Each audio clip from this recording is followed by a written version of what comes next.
तो माफियाओं के ऊपर, अपराधियों के ऊपर, वैसे तत्वों के ऊपर जो समाज के लिए कहीं ना कहीं खतरनाक है, उनके ऊपर बुलडोजर चलेगा, उनको मिट्टी में मिलाने का काम करेंगे, उनके इरादों को नेस्तनाबूद करने का काम करेंगे। अब अपराधी के औकात दिखाने से भाजपा की औकात पता चल जाएगी, ये उनको न पता करना है कि अभी जेल से छूट के आए हैं, इसको किसको औकात दिखाएंगे। अभी तो न्यायालय ने संज्ञान लिया है, पर फिर से फैसला होगा। तो ऐसे अपराधियों से ये हम डरने वाले हैं क्या?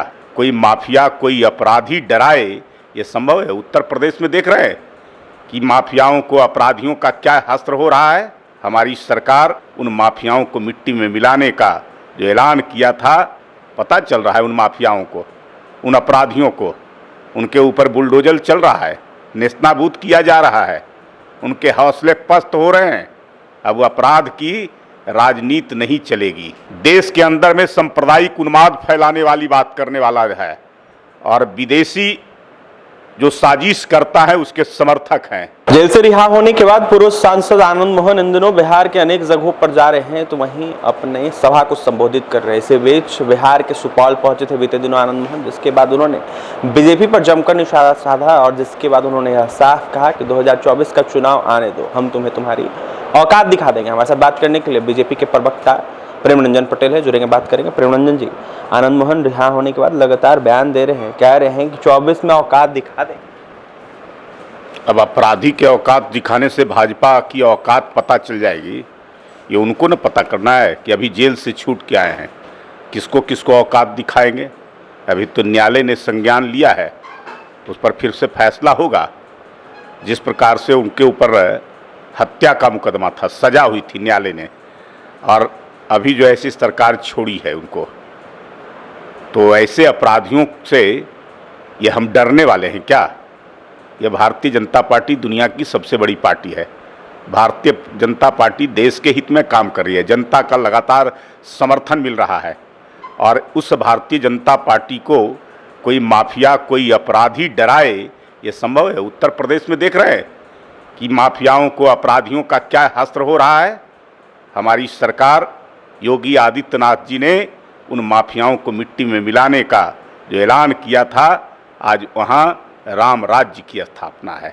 पता चल रहा है उन माफियाओं को, उन अपराधियों को, उनके ऊपर बुलडोजर चल रहा है, नेस्तनाबूद किया जा रहा है, उनके हौसले पस्त हो रहे हैं। अब अपराध की राजनीति नहीं चलेगी, अब चलेगी विकास की राजनीति, और वो विकास की राजनीति प्रधानमंत्री मोदी के नेतृत्व में ये हो रहा है। क्या बिहार में भी बुलडोजर चलेगा? निश्चित तौर पे हमारी सरकार आएगी तो माफियाओं के ऊपर, अपराधियों के ऊपर, वैसे तत्वों के ऊपर जो समाज के लिए कहीं ना कहीं खतरनाक है, उनके ऊपर बुलडोजर चलेगा, उनको मिट्टी में मिलाने का काम करेंगे, उनके इरादों को नेस्तनाबूद करने का काम करेंगे। आनंद मोहन का यह भी सर बयान आया है कि बीजेपी की जो बी टीम है वो हैदराबाद में, सी टीम उत्तर प्रदेश में है, और जिस तरीके से डी टीम है वो सीबीआई और ईडी है। उनके सर्टिफिकेट की आवश्यकता नहीं है। जो हैदराबाद का है वो कहीं ना कहीं विध्वंसकारी नीति उसकी है, देश को तोड़ने वाली नीति है।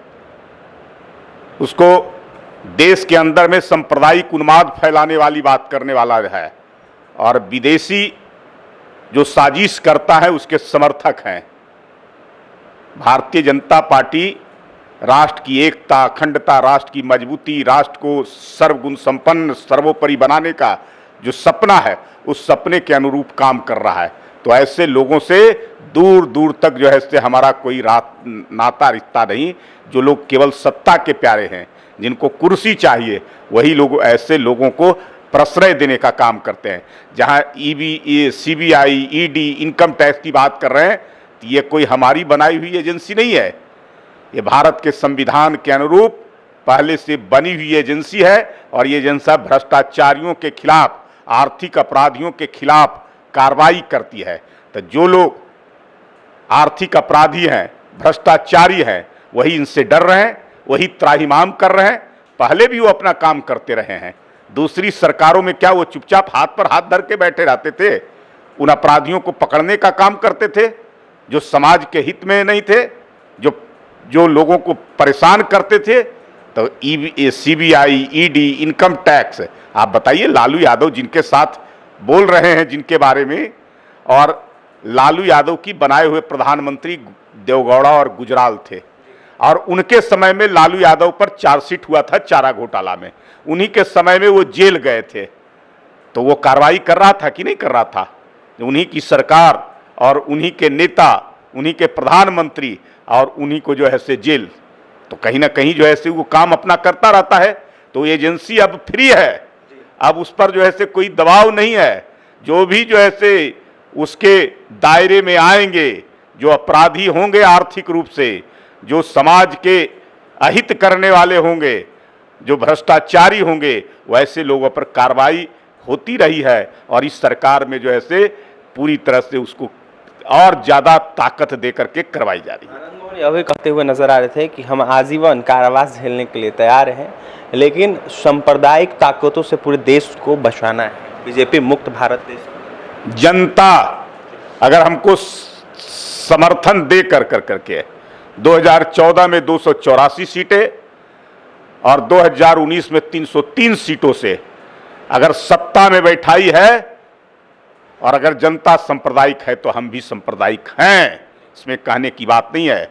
देश का विकास करना अगर सांप्रदायिक है तो हम हैं, देश की मजबूती देना अगर सांप्रदायिक है तो हम हैं, देश की सीमाओं को सुरक्षा करना अगर सांप्रदायिक है तो हैं, हम हैं, कश्मीर से धारा 370 हटाना अगर सांप्रदायिक है तो हैं, अगर अयोध्या में राम मंदिर का निर्माण कराना सांप्रदायिक है तो हम हैं, और दुनिया के स्तर पर भारत का परचम को लहराना, गौरव बढ़ाना, आत्मसम्मान बढ़ाना, प्रतिष्ठा बढ़ाना अगर सांप्रदायिक है तो हम सांप्रदायिक हैं। हमारे प्रधानमंत्री, हमारे नेता मोदी दुनिया के सबसे पॉपुलर व्यक्ति, सबसे चर्चित व्यक्ति हैं, दुनिया के तमाम राष्ट्राध्यक्ष जिसके कायल है, और ये बात किसी को हजम नहीं हो रहा है, इसलिए आरोप लगा रहे हैं। उनके आरोपों में कोई तथ्य नहीं है। अगर उनके आरोपों, इन आरोपों के आधार पर सांप्रदायिकता की बात कर रहे हैं तो हम सांप्रदायिक हैं। तो हमने सुना हमारे साथ प्रेम रंजन पटेल से, बीजेपी के प्रवक्ता मुखर होकर तमाम बातें कह रहे थे। वहीं क्या कुछ करते हैं आपने सुना, जिस तरीके से अनेकों जगहों पर बीजेपी की सरकार है। बात कर यूपी की, जहां पर अपराधियों के घर पर बुलडोजर चल रहा है, उसको देखते हुए बिहार में अगर बीजेपी की सरकार बनती है तो उन अपराधियों के घर पर भी बुलडोजर चलेगा। क्या कुछ कह रहे थे सांप्रदायिकता को लेकर प्रेम रंजन पटेल, आपने सुना है। और भी तमाम खबरों के लिए NBC 24 के साथ बने पटना से सहयोगी अमित के साथ अभिषेक रिपोर्ट।